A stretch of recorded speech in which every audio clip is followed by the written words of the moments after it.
an khai por fe nuwa so tim shana an bu zolo pu sein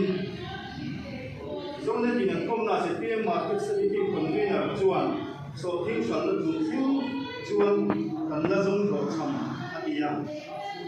he dia ma sa lan bu zo ta si lo wang ya so tim shana chung chang an dei doma pula du ma chuan sarkar tak takin nei kan tum lem lo di in som di patum october sa mi som di patum kan zone ne din kom na sei le sia ni voi dam tak so ting le an tum thu je tiam ya nan lo sei to a dai kan bel tu chuan ban se ta ko dia h da ti in tum le to tu kan an thai tar le na tu bi kan dang ti te kon sei chin an dia an tin ma ho an bo ko ka cha ni an sian atang in an tu sei thak le atang me ka han sarkar na che chuan an in tiam ang ani lo na sa tu sia hei hian ta lam chiam le ha mene chuan kan lai ani vote an zon mek lai kwa an tu sei su le zung zung ru party le ri da hi an thing ta an ni lo ti izora mi pi te hian chelon le se kan du ani vote an du te na tu ani ma chuan an ki thei lo ti an ki thei lo tu ti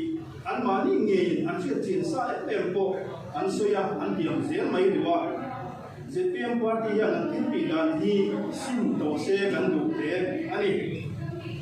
kun na ku te be se na diklo pero turin emine chuan ZPM party furon kan be ya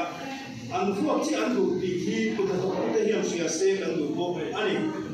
nasa taka an thai ka te shana du mai ko saka an nei le te chi ko saka ring ro te lai saka ACDP noi kuma khai chu tum du